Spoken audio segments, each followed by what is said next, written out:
फिलहाल बड़ी खबर आपको बता दें, देवेंद्र फडणवीस के घर पर हलचल बढ़ गई है। देवेंद्र फडणवीस, आपको बताते चले, एग्जिट पोल के जब आंकड़े निकलकर सामने आ रहे थे, उस समय नागपुर में जाकर आरएसएस के बड़े लोगों के साथ उनकी मुलाकात हुई थी, वहां पर बैठकर बातचीत हुई थी। आरएसएस की ओर से भी खूब मेहनत की गई, क्योंकि आरएसएस को भी ये भान है कि जिस हिंदुत्व के एजेंडे को लेकर वो आगे बढ़ती है, उसके लिए पूरी ताकत उसको लगानी होगी। लोकसभा चुनाव के दौरान बहुत सारे सवाल आरएसएस को लेकर खड़े हुए थे, बीजेपी आरएसएस को लेकर, लेकिन यहां पर जिस तरह की ताकत आरएसएस की ओर से भी झोंकी गई, अब यहां पर देवेंद्र फडणवीस से पहले जाकर मुलाकात की थी और अब अभी उनके घर पर काफी ज्यादा हलचल बढ़ गई है। ज्यादा महिला वोटिंग वाली सीटों पर महायुति आगे है, 15 सीटों पर महिलाओं ने ज्यादा वोटिंग की थी और वहां पर महायुति आगे चल रही है। 12 सीटों पर महायुति, 2 पर अघाड़ी, 1 पर अन्य आगे चल रही है। और आपको बताते चले, 19 के मुकाबले 2024 में विधानसभा में महिलाओं ने ज्यादा वोट किया है और उसका फायदा यहां पर बीजेपी गठबंधन को मिलता हुआ दिखाई दे रहा है। लेकिन देवेंद्र फडणवीस के घर पर अब हलचल तेज हो गई है। जी पंकज, आपने बताया कि 84% स्ट्राइक रेट हो गया बीजेपी का जी, और कांग्रेस का रह गया 19%। लोकसभा के चुनावों में भारतीय जनता पार्टी का स्ट्राइक रेट था 32% और कांग्रेस का था 76%। बिल्कुल। तो ये जो 4.5 महीने में उलटफेर हुआ है, ये आपको हैरत में नहीं डालता? संजय राउत की बात को दरकिनार करने की जरूरत नहीं है। ये मुझे हैरत में इसलिए नहीं डालता क्योंकि जब ओडिशा के रिजल्ट आए थे, हमने देखा था 2019 की मैं बात करूं तो वहां पर एक तरफा जीत बीजेडी, बीजू जनता दल को मिली थी। और जब लोकसभा 2019 के रिजल्ट आए थे लोकसभा के लिहाज से, तो वो भारतीय जनता पार्टी को एक तरफा जीत मिली थी। तो जनता कब किसको साफ कर दे, कब किसको माफ कर दे, कब किसको जीत दिला दे, ये कहा नहीं जा सकता है। लेकिन ये स्ट्राइक रेट सचमुच आश्चर्यचकित करने वाला है कि 32% से 84% और 76% से 19%, 4.5 महीने में। ये आश्चर्यचकित नहीं करता? हरियाणा में भी तो हमने देखा है ना सर। लेकिन आपका सवाल वाजिब है, मैं जवाब। अब बीजेपी का सीएम होगा प्रवीण दारेकर, जो कि बीजेपी के नेता हैं, उनकी ओर से कहा गया है ज्यादा सीट हमारी तो ज्यादा सीएम भी हमारा होगा। सुनिए बीजेपी के नेता को। मैं बताना चाहता हूं कि महायुति का ही सीएम बनेगा और बट ऑब्वियस जिस पार्टी बड़ी है उस पार्टी को ज्यादा चांस रहता है और भारतीय जनता पार्टी आज 125 के आसपास जाने की शंका अपना चांसेस है और मुझे लगता है भाजपा का सीएम बनेगा तो हमारे देवेंद्र फडणवीस साहब ही इस महाराष्ट्र के मुख्यमंत्री बनेंगे। अब कोई किंतु परंतु की गुंजाइश बीजेपी के लिए रहने गई है। गणेश ठाकुर इस वक्त हमारे साथ सीधे जुड़ चुके हैं। गणेश, ज्यादा सीटें हमारी तो मुख्यमंत्री हमारा ही होगा, और ये बात भी सही है। बीजेपी अगर 128 सीटों के साथ, देखिए अगर उसका स्ट्राइक रेट इतना ज्यादा है तो फिर अब बाकी पार्टियां तो बोल भी नहीं पाएंगी कि हमें मुख्यमंत्री बना दीजिए। गणेश जी बिल्कुल, स्ट्राइक रेट सबका ही ठीक है। चित्रा, अजीत पवार का भी अच्छा है, सीएम का भी अच्छा है और सबसे ज़्यादा इस इलेक्शन का विनर कोई होगा तो वो है भाजपा। तो भाजपा क्या बलिदान करेगी? तो मुझे लगता है नहीं करेगी। ना शिंदे के लिए करेगी, ना अजीत पवार के लिए करेगी, क्योंकि अजीत पवार और शिंदे के नेतृत्व में चुनाव लड़ा गया, एक लोकप्रिय नेता बन के वो उभरे 2.5 साल में। लेकिन भाजपा महाराष्ट्र को नहीं छोड़ना चाहेगी और इसी वजह से जो नंबर्स आए वो भाजपा की तरफ देखें। फिलहाल मैं आपको चित्र अपडेट देता हूं। मैं फिलहाल सेना भवन में हूं। सेना भवन यानी शिवसेना उद्धव ठाकरे इनका कार्यालय, ये सेना भवन है और इस सेना भवन की तस्वीरें आपको दिखाता हूं। फिलहाल यहाँ पर पूरी तरह से शांति है, यहाँ पर कोई नहीं पहुँचा। अगर नतीजे उनके पक्ष में आते तो यहाँ कचाकच ये हॉल भरा रहता है। यहाँ पे कार्यकर्ता रहते हैं, नेता रहते हैं, पत्रकारों की भीड़ रहती है। लोकसभा में हमने देखा कि जैसे ही नतीजे आए तो यहाँ पर जश्न मनाया गया, लेकिन आज की जो स्थिति है उसमें यहाँ आज पूरी शांति बनी हुई है। यहाँ पर ना कार्यकर्ता पहुँचे हैं, ना नेता पहुँचे हैं, तमाम लोग यहाँ पर हैं। मैं यहाँ पे जो पार्टी बेरर्स हैं, मैं उनसे बात करने की कोशिश करता हूँ। हर्षल प्रधान मेरे साथ मौजूद हैं। हर्षल जी, यहाँ पर ऑफिस की बात करें तो यहाँ पर कार्यकर्ता अभी फ़िलहाल नहीं है और जो मैंने यहाँ पे पदाधिकारियों से बात की तो उनका कहना ये था कि धन बल के आगे जनता की आवाज़ दबाई गई और इस धन बल के बलबूते ही यहाँ पर जीत हासिल की है। तो कहीं ना कहीं निराशा है और ये निराशा यहाँ सेना भवन के इस खाली पड़े हॉल से साफ नज़र आ रही है। और इस वक्त की बड़ी खबर आपको दे दें, कांग्रेस पार्टी की ओर से हार मान ली गई है। जिस तरह के आंकड़े निकलकर सामने आ रहे हैं और कांग्रेस पार्टी की ओर से ये कहा गया है कि हम इन नतीजों को स्वीकार करते हैं। आप देखेंगे आंकड़ों में हमारी हार हुई है, इस बात को कांग्रेस पार्टी और गठबंधन के आंकड़े आप देखिए।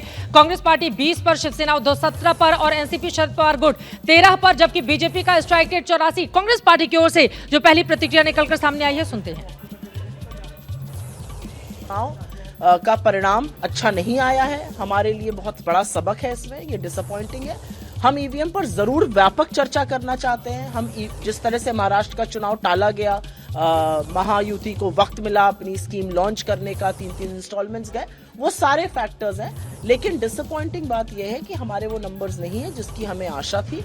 महाराष्ट्र एक अच्छी स्टेट थी, मुझे लगा हमारा अच्छा कैंपेन था, लेकिन शायद जनता हमसे और भी ज्यादा एक्सपेक्ट करती है और हम उनकी उम्मीद पर जरूर खरे उतरेंगे, जैसे कि हम झारखंड में खरे उतरे हैं।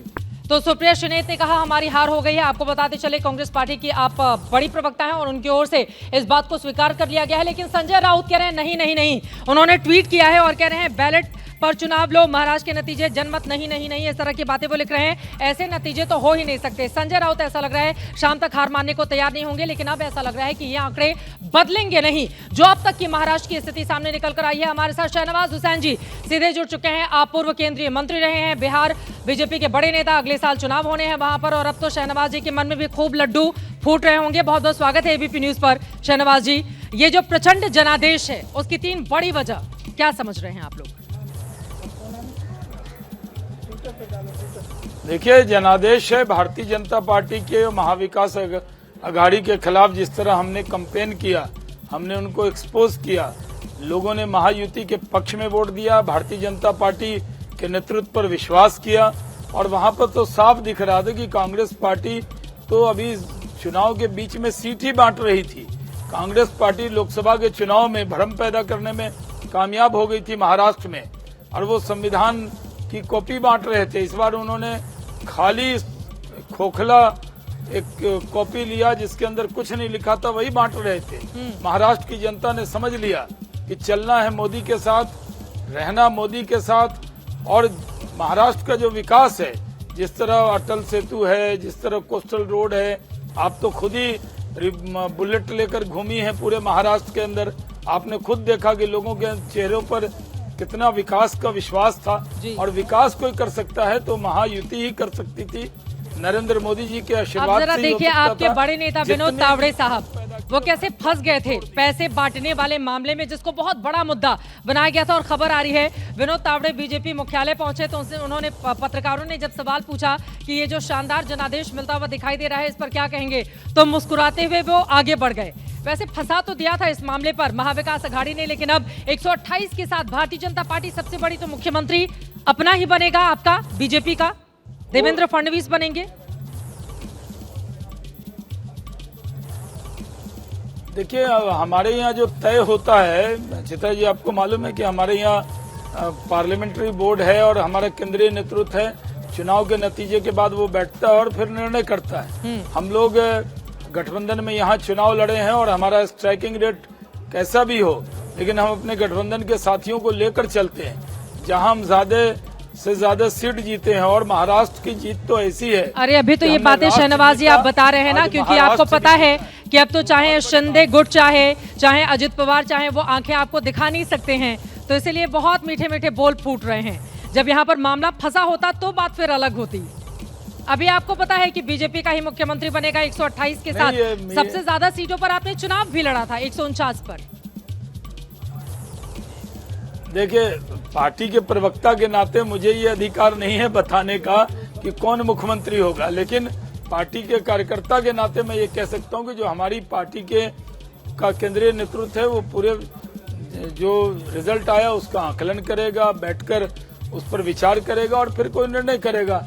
इसलिए ये प्रक्रिया तो आपको मालूम ही है। ठीक है, महाराष्ट्र की बहुत सारी बातें आपसे हो रही है, लेकिन ये जो सटा हुआ बिहार से झारखंड राज्य है, वहां से आप लोगों के लिए अच्छी खबर नहीं है। और अब तो 2025 में बिहार में भी चुनाव होंगे, तो झारखंड की ऐसी तो नहीं हवा उधर भी चलने निकलेगी। यहाँ पर जल्दी से अपने दर्शकों को बताते चले, रांची से बड़ी खबर आ रही है। झारखंड बीजेपी अध्यक्ष बाबूलाल मरांडी का बड़ा बयान आया है। उन्होंने कहा है कि 2-3 घंटे जरा अभी इंतजार कीजिए, अभी कई राउंड की गिनती बाकी है, नतीजे हमारे पक्ष में होंगे, सरकार एनडीए की बनेगी, कैसे मान लूं कि बीजेपी नहीं आएगी। तो मतलब अभी वहां के लिए आप इंतजार करना चाहते हैं, महाराष्ट्र के लिए जलेबी पहले ही खाना चाहते हैं शहनवाज जी? नहीं, ये सही है। देखिए, हम तो आपका जो स्क्रीन सामने देख रहे हैं, जिसमें आप भी दिख रही हैं, उसमें आपने लिखा है 223 और 53। एक जगह तो कांग्रेस ने हार स्वीकार कर ली, और यहाँ झारखंड के अंदर हमारा फासला लंबा नहीं है, इसलिए हम इंतजार करना चाहते हैं। नहीं तो हम आपको कहते, हम तो जो नतीजे आते हैं, बहुत लंबा फासला है। 48 सीटें हैं झारखंड मुक्ति मोर्चा गठबंधन को, और आप लोग बहुत ज्यादा पीछे हैं 30 के साथ। वहां पर बहुत बड़ा फासला है शहनवाज जी। नहीं, ये फासले को पाटना हमें आता है, कर हमें वोट मिला है। पूरी गिनती हो जाए तो झारखंड के बारे में हम कहेंगे, लेकिन वहां तो महाराष्ट्र के बारे में इसलिए कह रहे हैं, दोनों की तुलना नहीं हम कर रहे हैं। वहां तो 223 और 53 दिख रहा है, तो उनसे हम 100, 150, 200 सीटें आगे चल रहे हैं। ठीक है, तो बार वहाँ बार तो कोई फासलों का आप मुकाबला ही जिक्र नहीं कर है। रहे हैं, तो मुझे वो तो लाइनें लगता याद आ गई शहनवाज जी। ये क्या हुआ कि फासले इतने बढ़ा लिए, इन दो घरों के बीच में दीवार ही तो है। अब तो कोई दीवार भी नहीं है ना जो आपके लिए मतलब सपोर्ट वॉल साबित हो, क्योंकि निर्दलियों की भी कोई भूमिका अब नहीं रह गई जिस तरह का जनादेश झारखंड में। लेकिन हमारे साथ बहुत सारे लोग हैं। दिव्यांग आपसे सवाल पूछना चाह रहे हैं, बाकी लोग भी सवालों के साथ जिसका सामना आप करेंगे। ठीक है दिव्यांग। अनुराग जी भी आ चुके हैं स्टूडियो में, उनके पास में जाऊंगी, लेकिन उसके पहले दिव्यांग। तो ये तो साफ हो गया ना शहनवाज जी कि आप एक अच्छा नारा लगाइए, रिसोर्स लगाइए, पैसा लगाइए, माइक्रो मैनेज कीजिए, और आप रेवड़ी बांटिए। रेवड़ी महत्वपूर्ण है कि नहीं? महाराष्ट्र की बात कर रहा हूँ। शहनवाज जी। नहीं, ये आपका आकलन है कि हम सिर्फ नारे और माइक्रो पूछ रहा हूं सवाल। मैनेजमेंट से जीते। हम जनता के दिल में बसे, इसलिए जीते हैं। इसलिए नहीं जीते कि हमारा माइक्रो मैनेजमेंट अच्छा है। हम तो सब करते हैं। हम लोग तो हर चुनाव को, चाहे म्युनिसिपैलिटी का चुनाव हो, उसको सीरियस लेते हैं। कांग्रेस पार्टी तो 3 राज्य का चुनाव लड़ रही थी। कांग्रेस पार्टी महाराष्ट्र लड़ कहाँ रही थी, वो तो वायनाड में बिजी थी। सारे नेता वायनाड जा रहे थे। प्रियंका जी को मेंबर ऑफ पार्लियामेंट का पद मिल जाएगा, इसमें लगे थे। ठीक तो है, उनका इस पर और ऐसा ध्यान होता था हुआ नहीं। भी दिखाई दे रहा झारखंड है। में और इतिहास में ये वहाँ पहली हेमंत बार होगा जब गांधी परिवार के 3 चेहरे संसद में बैठे हुए दिखाई देंगे, 2 लोकसभा में और 1 राज्यसभा में। अनुराग भदौरिया जी आ चुके हैं हमारे साथ स्टूडियो में। मैं आपके पास फौरन लौट रही हूँ शहनवाज जी। अनुराग जी बहुत बहुत स्वागत है। अब ऐसा लग रहा है कि समाजवादी पार्टी जितनी सीटें मांग रही थी महाराष्ट्र में, उतनी आप लोगों को मिल जाती, एक साथ चुनाव लड़ लेते तो ये दुर्दशा नहीं होती। देखिए, समाजवादी पार्टी वहाँ 2 सीटों पे तो जीत रही है रुझानों में। और जहाँ तक महाराष्ट्र का सवाल है, तो मुझे लगता है कि महाराष्ट्र के साथ साथ हम अगर झारखंड की बात करें तो ज़्यादा अच्छा होगा। उनके बगल का राज्य भी है जिस पे बोलने से बच रहे हैं। बगल का राज्य बताओ, पड़ोसी की बात करने से डर रहे हैं। महाराष्ट्र बार बार भाग जा रहे हैं। तो आप पड़ोसी पे ध्यान रखिए, वो आपका कभी कभी ध्यान कर लेता है पड़ोसी, लेकिन आप महाराष्ट्र बार बार भागेंगे तो फिर पता चला पड़ोसी भी आपसे छूट जाएगा। इसलिए आप वहाँ हार रहे हैं, इसलिए उसकी बात नहीं करना चाहते।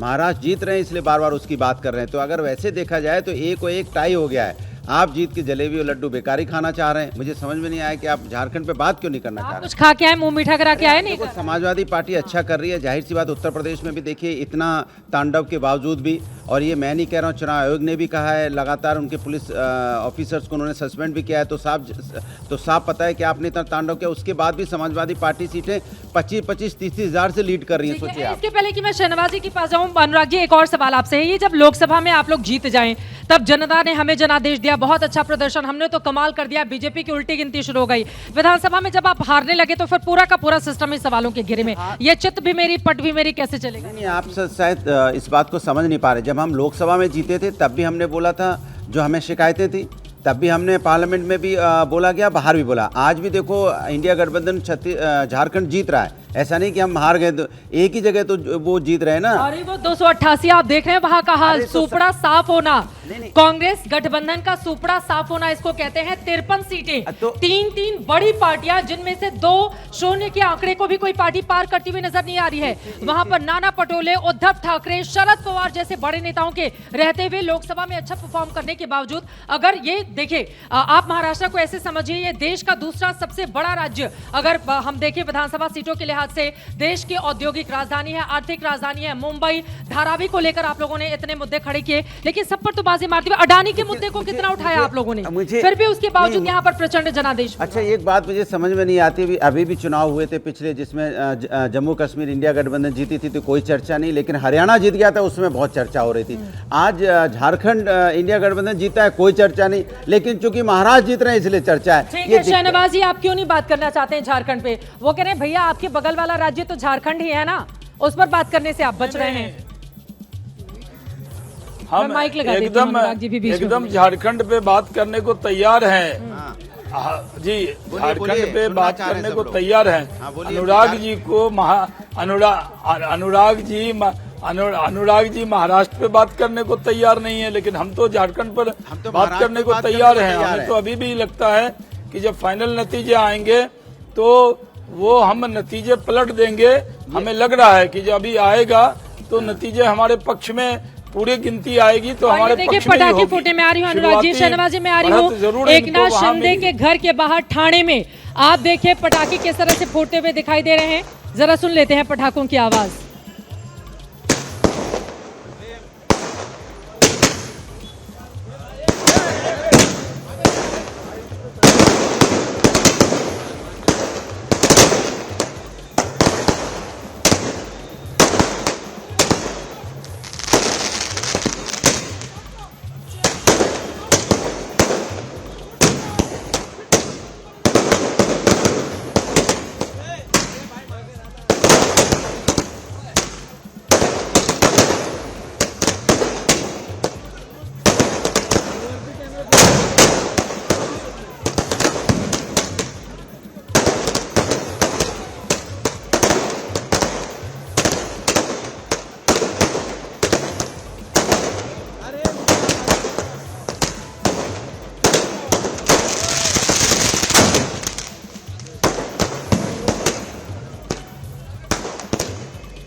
हम बटेंगे तो कटेंगे। और देवेंद्र फडणवीस ने कहा वोट जिहाद के विरुद्ध धर्मयुद्ध, छत्रपति शिवाजी महाराज को मानने वाला महाराष्ट्र ने वोट जिहाद को कैसे रोका जा सकता है ये प्रत्यक्ष बता दिया। मैं महाराष्ट्र के वोटर्स को धन्यवाद देता हूँ।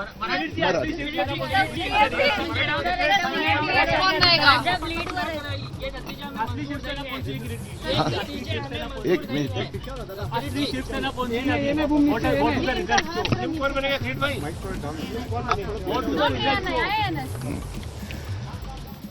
वोट जिहादच्या विरोधात धर्मयुद्धचा विजय ज्या पद्धतीने उद्धव ठाकरे आणि संजय किरीट सोमैया को आप सुन रहे थे। आपको बताते चले नोट जिहाद का आरोप उनकी ओर से लगाया गया था, ये कहते हुए कि विदेशों से किस तरह से पैसे आ रहे हैं ताकि महाविकास अघाड़ी को जीत मिल सके। इसी के साथ ही साथ उनकी ओर से ये भी आरोप लगाए गए थे चुनाव के दौरान ही, जिसके बाद हमने देखा केंद्रीय एजेंसियों ने जांच भी शुरू की थी कि कैसे बड़ी तादाद में पैसे आ रहे हैं और उन बेरोजगार लोगों के खाते में जा रहे हैं 1-1, 2-2 करोड़ रुपए, और उसके बाद वो अचानक से 3 दिन 4 दिन के बाद निकाल लिए जाते हैं, जिसके बाद जांच हुई थी। फिलहाल उनकी ओर से यही कहा गया, बटेंगे तो कटेंगे वाला नारा हमारे पक्ष में काम कर गया है। किरीट सोमैया भारतीय जनता पार्टी के पूर्व सांसद, बड़े नेता को आप सुन रहे थे। लगातार तमाम मुद्दों पर वो घेरते रहे हैं यहां पर विरोधी दलों को। लेकिन बड़ी खबर, कर्नाटक में सभी 3 सीटों पर कांग्रेस पार्टी आगे चल रही है। केरल के पलक्कड़ में भारतीय जनता पार्टी आगे चल रही है। पंजाब में 2 सीटों पर आम आदमी पार्टी, जबकि 2 सीटों पर कांग्रेस पार्टी आगे चल रही है।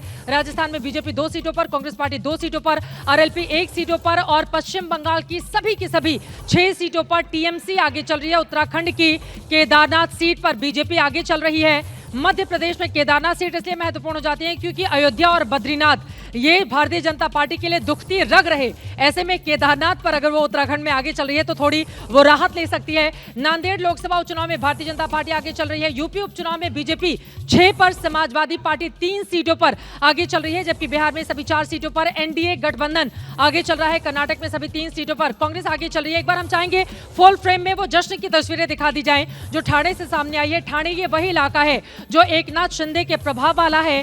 ठाणे में एक वक्त पर बहुत कम उम्र में एकनाथ शिंदे रोजी रोटी के लिए ऑटो चलाया करते थे और उसके बाद उन्होंने वहां पर आनंद दीघे से मुलाकात की थी। केदार दीघे उनके साथ 5 पाखाड़ी सीट से चुनावी मैदान में रहे। फूलों का गुलदस्ता भी अब पहुंचाया जाने लगा है। एक एक करके नेताजी आएंगे और इस तरह से मुबारकबाद देते हुए दिखाई देंगे। आपको बताते चले एकनाथ शिंदे मुख्यमंत्री का ये घर, और ये दिखा रहे हैं आपको ठाणे की तस्वीरें। क्षत्रिय मराठा परिवार से ताल्लुक रखने वाले एकनाथ शिंदे 52 सीटों पर इस वक्त उनकी पार्टी आगे बढ़ रही है।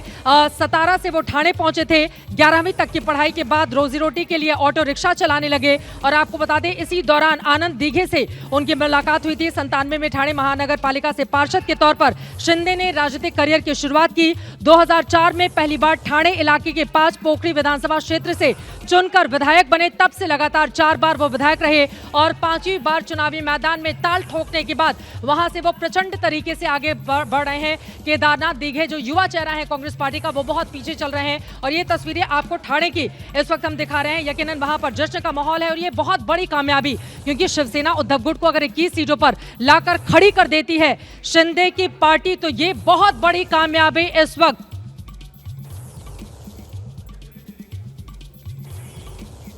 मिक्की हमारी सहयोगी इस वक्त हमारे साथ जुड़ चुके हैं। सीधे रुख कर लेते हैं पुणे का, वहां पर बड़े नेताओं की भी मौजूदगी उनके साथ है। आप बातचीत करें, क्या माहौल है मिक्की?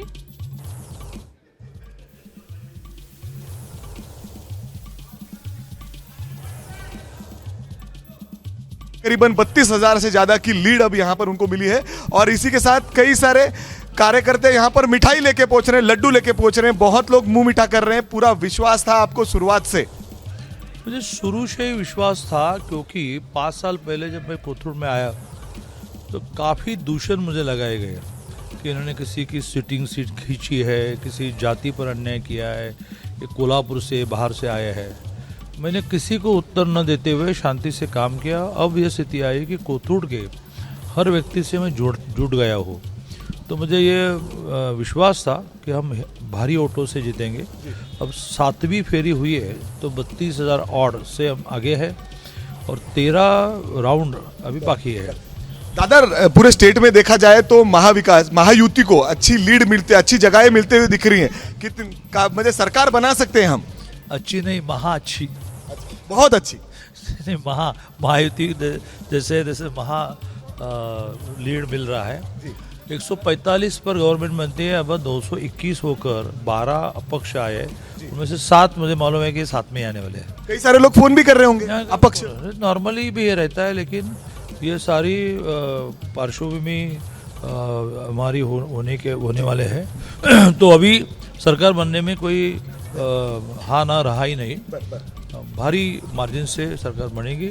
सदन में प्रश्न उपस्थित करने वाले लोग रहेंगे नहीं, ऐसा लग रहा है। दादा, मैजिक फिगर आप करीब करीब पहुंच रहे हैं, पर उसी के साथ देखा जाए तो उद्धव ठाकरे के बारे में पूछा जा रहा है। अगर वो भाजपा के साथ आना चाहें तो भाजपा किसका विचार करेगी अगर वो हाथ बढ़ाए आगे? तो ऐसा है कि उन्होंने हमारे शीर्ष नेतृत्व को हर रोज एक दिन भी खाली नहीं छोड़ा। इतनी गालियां दी है, गाली गलौज जिसको कहते हैं, इससे किसी का भी मन नहीं है कि उनको साथ में लिया जाए। लेकिन हमारा शीर्ष नेतृत्व भाई इतने बड़े मन का है, दूर का सोचने वाला है। वो क्या सोचते क्या मालूम, लेकिन कार्यकर्ताओं को, नेताओं को पूछे तो उनको वो कहेंगे कि भाई अभी तो सरकार बनने के लिए उनकी आवश्यकता ही नहीं, अब होकर आ रहे हैं। तो एक बार पूछो भाई कि वैसे रोज गाली गलौज करने जैसे पिछले जन्म की क्या दुश्मनी थी? इस पे सोचा जाएगा और उनका स्वागत किया जा सकता है? नहीं, स्वागत करना या न करना ये हमारा शीर्ष नेतृत्व सोचेगा। उनके कुछ कैलकुलेशंस रहते हैं, मैं कैसे बता सकता हूँ। नॉर्मल कार्यकर्ताओं को उन्होंने पूछा क्या किया भाई, तो नॉर्मल कार्यकर्ता ये कहेगा कि मैं ऐसे कहूंगा, अगर पूरे ये कहेगा कि नहीं लेना चाहिए, अब आवश्यकता भी नहीं। और इतना उन्होंने पार्टी को, नेतृत्व को डैमेज किया है कि उसकी कोई हद नहीं। पर फाइनल रिजल्ट्स आने में अब कुछ और वक्त बाकी है। अगर हमें लगे कि और वो वहां से हाथ आगे बढ़ाएं तो आप स्वागत करोगे? वो निर्णय करने की, आपका दिल क्या कहता है? वो निर्णय करने की श्रेणी में मैं नहीं हूँ। निर्णय करने वाले करेंगे। मैंने जैसे कहा कि उन्होंने हमारे माता पिता, हम मानते हैं, जैसे मोदी जी अमित भाई को इतनी गालियाँ दी है कि पूछा जाए तो हम कहेंगे कि भाई नहीं लेना चाहिए, कोई आवश्यकता नहीं है। लेकिन जिन पर गाली गलौज किया वही नेतृत्व मन से इतना बड़ा है, वो शायद क्षमा यह हिंदू धर्म की परंपरा है। उन्होंने हमेशा ये निर्णय लेते वक्त क्षमा की, लेकिन वो क्षमा करने वाले कि नहीं करने वाले नेतृत्व ही तय करे। अगर देखें तो यहाँ पर ठीक कई है। सारे खुशियां मनाई जा रही है। महाराष्ट्र के कई सारे महायुति ऐसी जोरदार घोषणाएं दी जा रही हैं। अगर उद्धव ठाकरे हाथ आगे बढ़ाएं तो हमारे सीनियर लीडर्स इस पे सोचेंगे, और अगर उनका हाँ है तो जरूर इसके ऊपर भी सोचा जाएगा, ऐसा चंद्रकांत पाटिल यहाँ पर कह रहे हैं। लेकिन क्या ऐसा होगा, ये बड़ा सवाल बना हुआ है, क्योंकि अब तक के आंकड़े यही बताते हैं कि भारतीय जनता पार्टी को अपने सहयोगियों के इतर किसी और की जरूरत नहीं है। देवेंद्र फडणवीस अपनी मां से बातचीत कर रहे हैं, उनका ऑडियो सुनते हैं। उनकी मां उनको नागपुर बुला रही है बधाई देने के लिए। चला धन्यवाद, आशीर्वाद दे। हेलो हेलो, उनकी आई हैं सरिता फडणवीस, उन्होंने बातचीत की है देवेंद्र फडणवीस से, उन्हें मुबारकबाद दी है। और यकीनन हम सब ने देखा था 2014 में जिस तरह से देवेंद्र फडणवीस मुख्यमंत्री बने, और 2022 में किस तरह से deputy CM Bharatiya Janata party ने बना दिया देवेंद्र फडणवीस को। हालांकि शुरू में वो थोड़े नाराज नजर आ रहे थे, लेकिन दुखी मन से ही सही उनकी ओर से स्वीकार किया गया। और अब देखिए मुख्यमंत्री बनने के सारे रास्ते खोल गए हैं। एक बार फिर से सुनते हैं मां का आशीर्वाद किस तरह से मिला और कैसे उन्होंने शुभेच्छा दी है अपने बेटे को। Hello hello. जीत के बाद देवेंद्र फडणवीस की ये पहली तस्वीर है। गणेश ठाकुर लगातार हमारे साथ जुड़े हुए हैं। गणेश, देवेंद्र फडणवीस बेसब्री से इस इंतजार में भी थे, और हम सब जानते हैं कि भारतीय जनता पार्टी के नेताओं में अगर महाराष्ट्र की बात करें तो सबसे ज्यादा ताकत देवेंद्र फडणवीस की ओर से ही लगाई गई। एक है तो सेफ है के नारे, बटेंगे तो कटेंगे के नारे पर उन्होंने घेरे में ले लिया था अजित पवार को। और अब देवेंद्र फडणवीस के अच्छे दिन जो 2022 में अगर हम कहें कि डिप्टी सीएम बनने के बाद चले गए थे, वो फिर वापसी करते हुए दिखाई दे रहे हैं। हालांकि अभी मुस्कुराहट बहुत ज्यादा थोड़ी है मुस्कुराहट चेहरे पर मां से आशीर्वाद देने के बाद। गणेश जी बिल्कुल चित्रा, माँ ने उनको नागपुर से फोन किया और उनसे कहा कि आप नागपुर आइए, तो उन्होंने कहा मैं शाम को नागपुर आऊंगा और वहीं अभी फिलहाल वहीं से मुझे फोन पर आशीर्वाद दीजिए। तो एक पॉजिटिव बॉडी लैंग्वेज, बहुत ही रिलैक्स दिख रहे हैं। अभी समीकरण उनके पक्ष में है, वापस मुख्यमंत्री बन सकते हैं। और महाराष्ट्र में देवेंद्र फडणवीस का एक बयान 2019 का उनके लिए बहुत मजाक का विषय बन गया था, जब उन्होंने कहा था कि मैं वापस आऊंगा। एक कॉन्फिडेंस था 2019 में, लेकिन वो वापस नहीं आए। तो पिछले 5 साल से वो लगातार लोग उनको, उनके विपक्ष विरोधी पार्टियां उनको ट्रोल करते रहे उस बयान के साथ कि आप कह रहे थे मैं वापस आऊंगा, मराठी में कहते हैं मैं पुनः यही, तो वो आप वापस नहीं आ पाए। लेकिन आज वो समय है जब आज देवेंद्र फडणवीस जरूर कहेंगे कि मैं वापस आया हूँ और डंके की चोट पे आया हूँ। जब वो पहली प्रतिक्रिया देंगे तो शायद ये बयान वो वापस दोहराएंगे और सभी विरोधी पार्टियों को जवाब देंगे, क्योंकि पिछले 5 साल से उनको इसी बयान को लेकर ट्रोल किया जा रहा था, मजाक का पात्र उन्हें बनाया गया था। लेकिन आज उन्होंने वापसी की है, बिल्कुल और बहुत शानदार वापसी की है। गणेश, हर सुबह नई जिंदगी का श्री गणेश होता है, और देवेंद्र फडणवीस के लिए आज की ये जो सुबह है वो शानदार साबित हो रही है। लेकिन मेरा अगला ये सवाल है, जो उन्होंने डायलॉग दिया था कि एक बार मैं शानदार तरीके से वापस आऊंगा, मुझे गृहमंत्री अमित शाह का भी बयान जब गुजरात छोड़कर उनको बाहर जाना पड़ा था, इसी तरह का बयान उनकी ओर से दिया गया था। अब इस बात को भी चेक करना होगा कि बीजेपी के नेताओं का ये जो कॉन्फिडेंस है, जो दमदार तरीके से वो बोलते हैं कि नहीं मैं वापसी करूंगा, और उसमें अमित शाह ने भी कितनी बड़ी कामयाबी हासिल की उसको बताने की जरूरत नहीं। और देवेंद्र फडणवीस के लिए भी आज का दिन बहुत ज्यादा बड़ा, क्योंकि अब तक के इतिहास में अगर 126 सीटों की मैं बात करूं तो भारतीय जनता पार्टी अगर 126 सीटें जीतने में कामयाब रहती है तो महाराष्ट्र की सियासत में ये पहली बार है जब बीजेपी इतनी ज्यादा सीटों पर जीत हासिल करेगी, वो भी 49 सीटों पर लड़कर। गणेश ठाकुर के पास हम चलेंगे, लेकिन उसके पहले तस्वीरें आपके सामने है। जीत के बाद देवेंद्र फडणवीस की पहली तस्वीर में सबसे पहले अपने मां से ही वो बात करते हुए दिखाई दे रहे हैं। मां ने उनको बधाई दी और उसके बाद नागपुर आने के लिए कहा। आपको बताते चले, नागपुर जो कि उनका घर है, वहां पर उनकी मां इंतजार कर रही है। नागपुर में ही जाकर आरएसएस के तमाम बड़े पदाधिकारियों से देवेंद्र फडणवीस ने जब चुनाव संपन्न हो गए थे उसके बाद उन्होंने मुलाकात और बातचीत की थी। फिलहाल यही वो चेहरा, महाराष्ट्र का क्या बनेंगे मुख्यमंत्री देवेंद्र फडणवीस, क्योंकि अब तक की तस्वीर बिल्कुल साफ हो गई है। बीजेपी 126 के साथ, शिवसेना शिंदे 53 के साथ। अगर शिंदे साहब चाहे जल्दी एक मैं टिप्पणी ले लेती हूँ पंकज जी आपके पास आते हुए। अब तो देवेंद्र फडणवीस ही सबसे आगे, और उनकी ये तस्वीरें, क्या टिप्पणी करेंगे इस पर आप? हाँ, अब तो देवेंद्र फडणवीस ही मुख्यमंत्री बनेंगे, इसमें कोई दो मत है नहीं।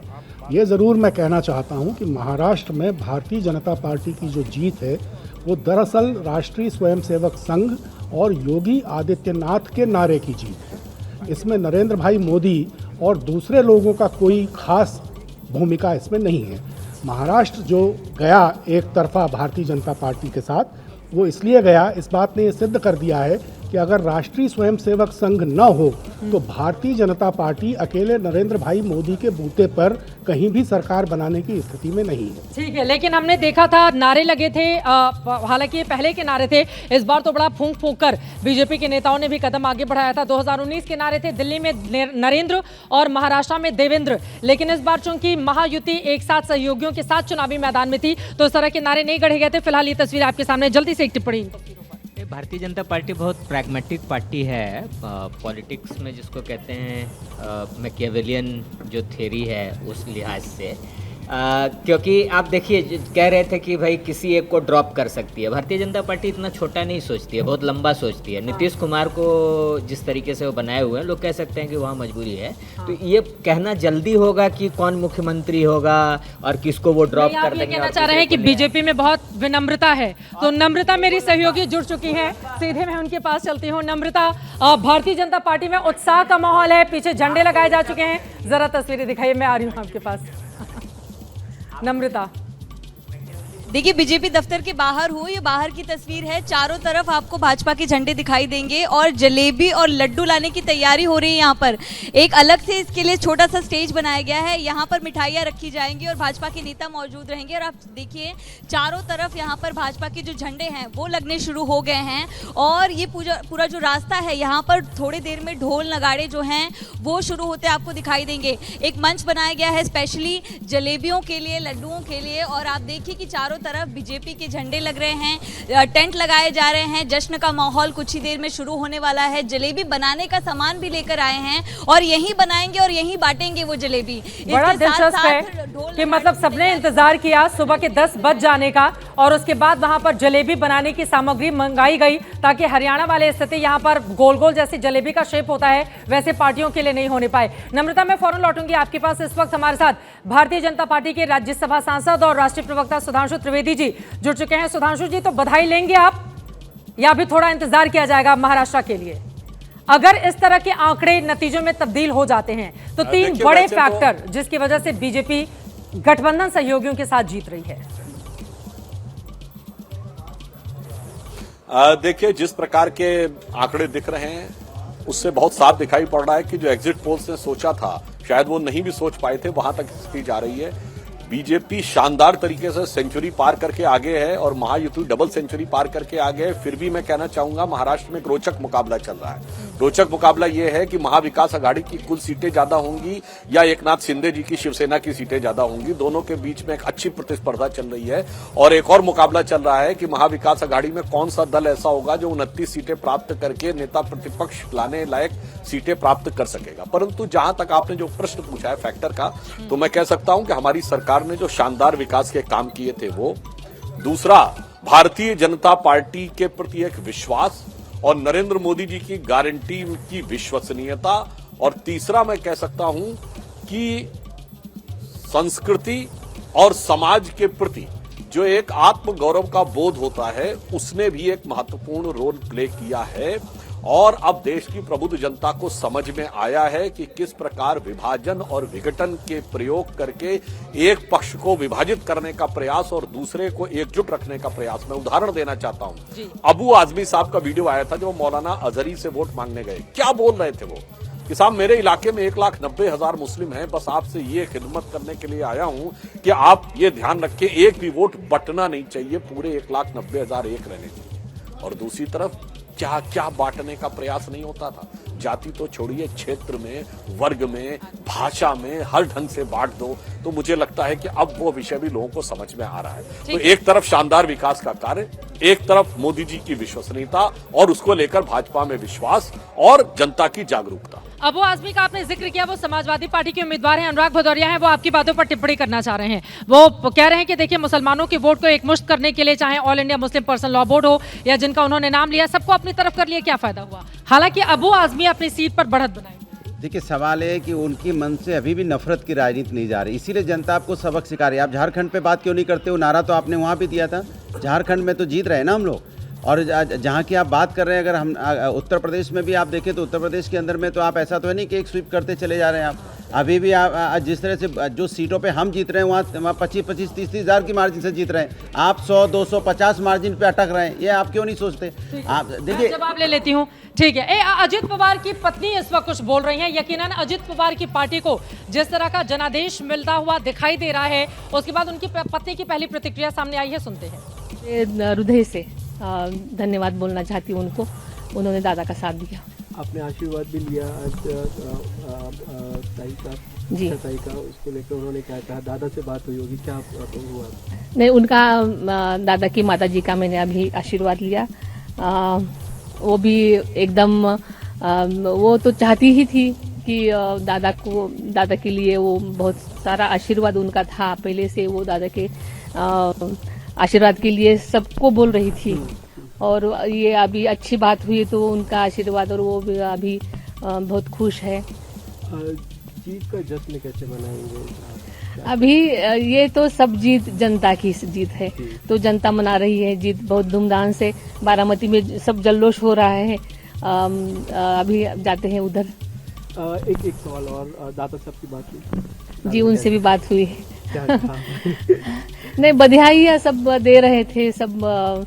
अभी तो उनकी आगे की सब रणनीतियाँ उसमें लगे हैं वो, और सबको बहुत, सब जनता बहुत खुश है, सब बहुत खुश है। वही नहीं, एक सवाल, तो लोग कहते हैं ऐसा कि दादा को मुख्यमंत्री के तौर पे देखना चाहते हैं, आप कैसे देख सकते हैं? जनता जो चाहती है वो मैं भी चाहती हूँ। सो कौन नहीं चाहता अपने लोगों को बड़े पद पे देखने के लिए, लेकिन ये आंकड़ों का खेल है, अभी देखते हैं क्या होता है।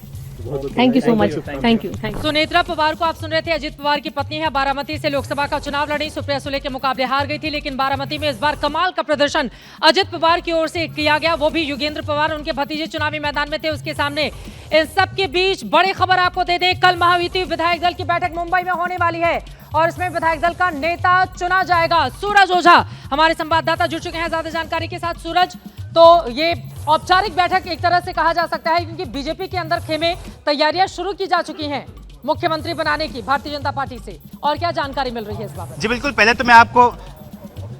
पहले मैं दिखा देता हूं कि ये तैयारियां, आप देखिए तैयारियां कितनी तेज है। और अब मैं बताने जा रहा हूं कि बीजेपी ने जो सूत्र है वो बता रहे हैं कि कल जो ऑब्जर्वर्स हैं बीजेपी के, वो कल मुंबई में आने वाले हैं, जिसके बाद परसों उनके विधायक दल की बैठक होगी जिसमें उनका नेता चुना जाएगा और फिर 26 तारीख को बीजेपी सरकार बनाने की पूरी तैयारी में जुट गई है। जिस तरह के रुझान है, उस रुझान को देखते हुए बीजेपी का ये कहना है कि उन्हें इतना एक्सपेक्टेड नहीं था कि जनता का इतना प्यार उन्हें मिलेगा। हालांकि बड़ी खबर, आदित्य ठाकरे वर्ली से पीछे चल रहे हैं। मिलिंद देवड़ा के मुकाबले वर्ली से 597 वोट से पीछे चल रहे हैं आदित्य ठाकरे। 2019 में आपको बताते चले कि पहली बार उनकी ओर से चुनाव लड़ा गया, जीत हासिल की गई, लेकिन आपको बताते चले शिंदे के मुरली आपको बताते चले कि देवड़ा से पीछे चलते हुए दिखाई दे रहे हैं। और ये बड़ी खबर इस वक्त ये है, फिलहाल 26 नवंबर को शपथ ग्रहण संभव है, क्योंकि 26 नवंबर तक सरकार बनानी जरूरी है। जिस तरह से महाराष्ट्र की तारीखों को लेकर भी हमने देखा किस तरह के सवाल उठे हुए थे, तो 26 नवंबर तक सरकार बनाना महाराष्ट्र में जरूरी है। और खबर निकलकर सामने आई है, 26 नवंबर को शपथ ग्रहण समारोह संभव होगा। अपनी बात को आगे बढ़ाएं आप। जिस तरह से जानकारी बीजेपी की खेमे से मिल रही है, आज के जो फिलहाल के रुझान है उसे देखकर कल बीजेपी के ऑब्जर्वर्स मुंबई में आने वाले हैं, जिसके बाद परसों विधायक दल की बैठक होगी, उनका नेता चुना जाएगा और फिर 26 तारीख को सरकार बनाने की पूरी तैयारी में बीजेपी फिलहाल जुटती नजर आ रही है। मैं आपको थोड़ा सा दृश्यों में दिखा दूं। आप देखिए कि जिस तरह के रुझान है, उसके बाद बीजेपी के कार्यालय को अब सजाया जा रहा है, फूल लगाया जा रहा है, फूल से पूरे कार्यालय को सजाने का यहाँ पर आप देख सकते हैं कि दृश्य दिख रहा है कि बड़े बड़े फूल हार मंगाए जा रहे हैं। पूरी दुल्हन की तरह बीजेपी के कार्यालय को सजाया जाएगा, जिस तरह से बीजेपी के बड़े नेताओं का दावा है। हालांकि जो सूत्र बता रहे हैं कि कल ऑब्जर्वर्स आएंगे, परसों विधायक दल की बैठक होगी, नेता चुना जाना है और फिर 26 तारीख को सरकार बनाने की मुहिम आगे बढ़ाई जाएगी। और यहाँ पर देवेंद्र फडणवीस का बड़ा बड़ा चेहरा आपको दिखाई दे रहा है पीछे होर्डिंग्स में, तस्वीरों में आप देख पा रहे हैं। देवेंद्र फडणवीस से मेघा एबीपी न्यूज की पॉलिटिकल एडिटर ने बातचीत की है और उनकी ओर से कहा गया है, उम्मीद से बड़ी जीत मिली है हमें। मिलकर अगले मुख्यमंत्री का फैसला करेंगे। उनकी ओर से यह भी कहा गया कि जब हम बैठक कर लेंगे उसके बाद प्रेस कॉन्फ्रेंस, आपको बताते चले कि थोड़ी देर के बाद प्रेस कॉन्फ्रेंस भी भारतीय जनता पार्टी अपने सहयोगियों के साथ मिलकर करेगी। मेघना, मेरी सहयोगी ने माफ कीजिएगा, मेघा प्रसाद ने बातचीत की है देवेंद्र फडणवीस से, सुनते हैं।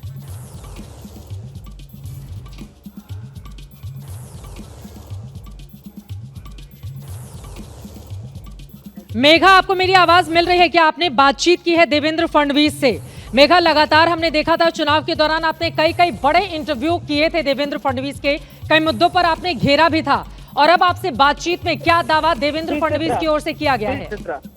जी चित्रा, बस अभी बात करी है मैंने 5 मिनट पहले मिस्टर फडणवीस से, उनको बधाइयां दी हैं, पूछा उनसे कि क्या इस बात का अनुमान था आपको या पार्टी को, क्योंकि लगातार में जो केंद्रीय मंत्री थे पार्टी से, भारतीय जनता पार्टी से, जो यहाँ मुंबई में कैंप कर रहे थे, उनसे मुलाकात, फडणवीस जी से मुलाकात, उनके पार्टी के बड़े नेताओं से मुलाकात कर ही रही थी, और ये बार बार ये डिस्कशन होता था, बार बार ये एनालिसिस होती थी, कितना आएगा, क्या होंगे नंबर्स। तो आज उन्होंने कहा कि हमने जो भी डिस्कस किया था मेघा, हमारे एक्सपेक्टेशन से बहुत ज्यादा है, ये तो हमने एक्सपेक्ट किया ही नहीं था। मैं आपको बताऊं, देखिए ये बातें एज अ जर्नलिस्ट हम लोग भी पहले नहीं बोल पाते हैं, लेकिन इंटरनल डिस्कशंस में बीजेपी ने बार बार मुझे ये बात कही थी कि 115 तक हम खींच सकते हैं, मगर उस लाइन को भी ब्रीच करते हुए आगे चली गई है Bharatiya Janata party. So clearly इनके एक्सपेक्टेशंस के बियॉन्ड हैं, जो कि फडणवीस जी ने मुझे अभी फोन पे कहा कि ये हमने नहीं एक्सपेक्ट किया था। बहुत खुशी है, ऑफकोर्स उनके घर पे हैं, अभी कुछ पार्टी के प्रमुख लोगों से मिल रहे हैं, पर उन्होंने कहा कि मैंने ऑफकोर्स एज अ जर्नलिस्ट एक इंटरव्यू की भी डिमांड करी दी है। उन्होंने कहा हम सब करेंगे, लेकिन आज पहले तो पार्टी कार्यालय आएंगे, एक प्रेस वार्ता करेंगे, उसके बाद वो नागपुर जाना चाहते हैं। और हमें पूरी उम्मीद भी है कि देवेंद्र फडणवीस का चुनाव के दौरान आपने जिस तरह से इंटरव्यू किया था, फिर से बहुत बड़े मुद्दों पर वो आपको जवाब देते हुए बहुत जल्द दिखाई देंगे। मेघा, आपने आदित्य ठाकरे का भी इंटरव्यू किया था, फिलहाल वो वर्ली से पीछे चल रहे हैं, लेकिन उनकी ओर से बड़े दावे किए गए थे। अब तक के जो आंकड़े निकलकर सामने आया है वो बता रहे हैं कि शिवसेना उद्धव गुट किस तरह से हार रहा है, और यहाँ पर शिवसेना शिंदे गुट क्लीन स्वीप करता हुआ, और असली नकली शिवसेना किसकी, इसको लेकर जो लड़ाई चल रही थी उसमें शिंदे गुट बाजी मारता हुआ दिखाई दे रहा है। जी चित्रा, एक्चुअली मुझे लगता है इसको दूसरे तरीके से देखना चाहिए। मुझे नहीं लगता है कि आपको अब जो रुझान सामने आ रहे हैं वर्ली से, उसमें आपको आदित्य ठाकरे के बारे में नहीं सोचना चाहिए। आपको ये सोचना चाहिए कि उद्धव शिवसेना को लोगों ने नकारा है, ये आदित्य की बात नहीं है। जिस तरीके से बातें समझ आ रही है, मिलिंद देवरा जो 2 बार के पुराने चुनाव हार चुके थे, अगर वो इतनी कड़ी टक्कर दे रहे हैं आदित्य को, मैं तब भी कहूंगी कि पूरे फाइनल नंबर्स का वेट करिए। लेकिन आपको ये समझना चाहिए कि एक तरफा हुआ है ये चुनाव, ये वोटिंग, ये आदित्य के बारे में नहीं है, ये भारतीय जनता पार्टी और उसके अलायंस के बारे में है। अब ये बड़ा सवाल है। सुधांशु त्रिवेदी जी लगातार हमारे साथ भारतीय जनता पार्टी के राज्यसभा सांसद जुड़े हुए हैं और मिलकर अगले मुख्यमंत्री का फैसला लेंगे। देवेंद्र फडणवीस की ओर से ये बातें कही जा रही हैं और एक तस्वीर सामने आ रही है, उसके बाद सुधांशु जी मैं फौरन आपके पास आऊंगी। देखिए जश्न का माहौल है भारतीय जनता, और यहां पर देखिए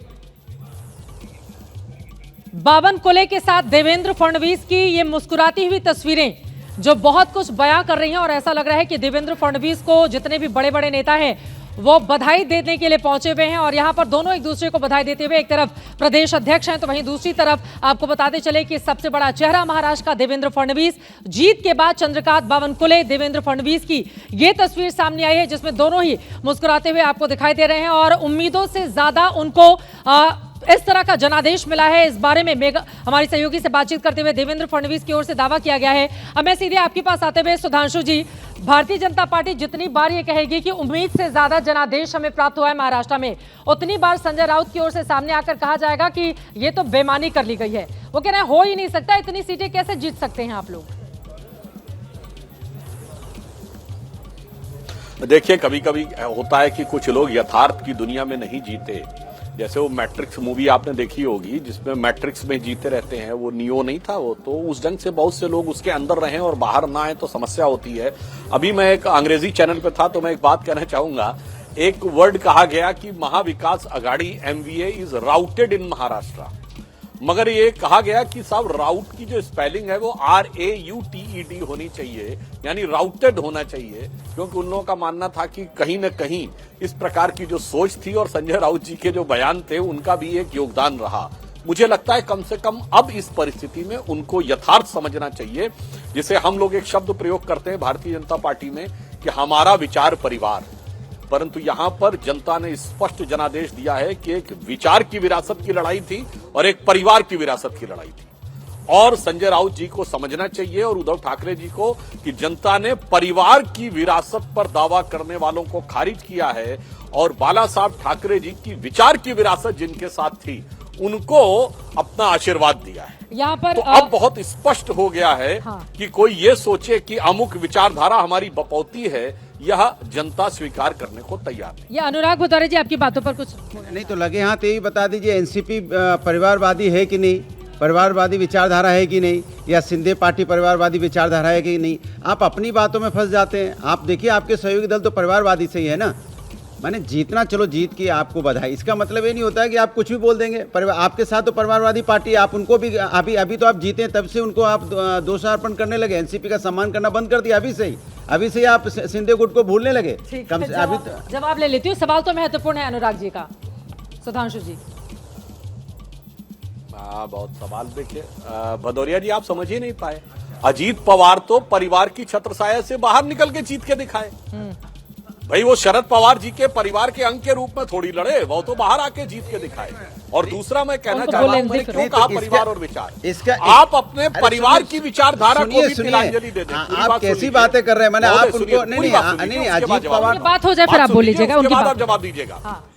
अरे भाई वहां अब मैं पूरी बात कर लूं। देखिए आप अपने विचारधारा को किनारे रख के सिर्फ परिवार की बात करें। कहां बाला साहब ठाकरे जी कहते थे जिस दिन मुझे कांग्रेस के साथ गठबंधन करना पड़ा मैं दुकान बंद कर दूंगा, और आप कहें कि नहीं मैं उनके साथ जाके उस विचारधारा का प्रतिनिधि हूं, तब ये धोखा नजर आता है।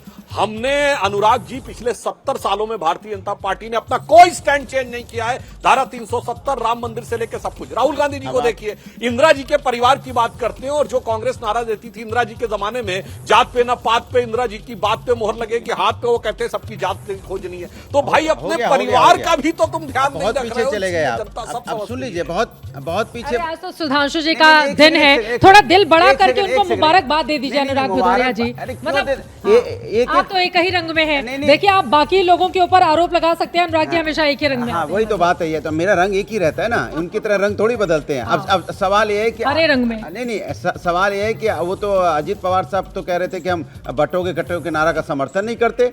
अब आप उनके बारे में क्या बोलोगे, लेकिन वो तो जीत रहे हैं आपके साथ, और उनको परिवारवादी भी नहीं मान रहे। अचानक सुनामी चल रही है ना उनकी, बीजेपी प्लस की सुनामी चल रही है। झारखंड का बोलने से डरने लग रहे हैं। वो झारखंड के बारे में बात करना चाहते हैं क्या? झारखंड में तो आपको नकारा ना बुरी तरह से, उस पर आप क्यों नहीं बोलना चाहते? ठीक है आप महाराष्ट्र में चलिए, आपके दांव लग गया, लेकिन झारखंड में वहां नहीं बोलेंगे आप। बोलिए सुधांशु जी। हाँ मैं कहना चाहूंगा आप लोगों से, जरा झारखंड का भी पार्टी ब्रेकअप दिखा दीजिए तो और दूध का दूध पानी का पानी हो जाए। झारखंड में रीडिंग पार्टी कौन है भाई? जेएमएम है ना, तो बहुत साफ है, कांग्रेस क्षेत्रीय दलों के कंधे पे चढ़ के आगे बढ़ती है, और हम जहां खड़े होते हैं सारे दलों को ऊपर उठाने का काम करते हैं। और वैसे ऑन द लाइटर नोट कहूंगा भदौरिया जी, आप तो यूपी की पार्टी हैं। आज यूपी पे बोलने के बजाय झारखंड की तरफ बोलना चाह रहे हैं। फिर भी मैं कहूंगा सीटों का ब्रेकअप दिखाइए। हमारे गठबंधन में भारतीय जनता पार्टी सबसे बड़ी पार्टी है, और मेरा दावा है कि कांग्रेस की सीटें जेएमएम से बहुत कम निकलेंगी। जब सुन तो लीजिए, उत्तर प्रदेश में भी तो आपकी हालत पतली हो रही है। हम 4 सीटों पे आगे चल रहे हैं, आप 6 सीटों पे हैं। अभी आते आते आपने जिस तरह का तांडव किया था, उसके बाद भी आपको झटका लग रहा है। हम 30-30 हजार की लीड कर रहे हैं, आप 50-100 वोट की लीड कर रहे हो। फर्क इतना हमारी आपके में है। हमारी लीड है 30-30 हजार की, आपकी लीड है कहीं 500 की, कहीं 1100 की। अरे भैया एक सीट पर सरकार, यहाँ अटल जी की सरकार कितनी सीट से गई थी? जरा एक वोट से। एक वोट बहुत महत्वपूर्ण होता है अनुराग। हाँ वही इसीलिए अपना शासन का उपयोग कर रहे थे क्या, एक वोट के लिए? जहाँ ये जीत रहे हैं वहां पर शासन अच्छा काम कर रहा है, बीजेपी जीत रही है, तो फिर वहां पर कोंदरकी में फिलहाल 46 हजार की लीड है जल्दी से, और गाजियाबाद में 40 हजार की। बोलिए सुधांशु जी। हाँ मैं कहना चाहता हूँ, देखिए ये जो आप कह रहे हैं कि जीत इनकी 30-40 हजार की है, वो कहां पर है? उसका सामाजिक समीकरण बताइए ना, और उसके बावजूद उसमें से हम जीत रहे हैं, ये महत्वपूर्ण बात दिखाइए। और मैं पुनः दर्शकों से कहना चाहता हूं, याद करिए लोकसभा चुनाव से लेकर आज तक जीत का मूल मंत्र क्या है? लोकसभा में सबसे बड़ी जीत असम की धुबरी सीट पर कांग्रेस के रकीबुल हसन 10,25,000 से जीते। जीत के बारे में कहा जाता, धुबरी सीट के बारे में कहा जाता, बांग्लादेशी घुसपैठियों का कारण वहां की जनसंख्या में 90% मुस्लिम है। मैं एक और बात कहना चाहता हूं, हरियाणा में सबसे बड़ी जीत किसको मिली? ममन खान को मिली, 98,000 से जीत मिली। हुड्डा साहब 70,000 से जीते। ये वो इलाके जहां मुस्लिम 80% है। मैं विनम्रता से पूछना चाहता हूं, एक ऐसा इलाका बता दीजिए जहां 80% मुस्लिम हो और वहां पर मुस्लिमों के अगेंस्ट बोलने वाला कोई जीत के दिखाता हो, बताइए।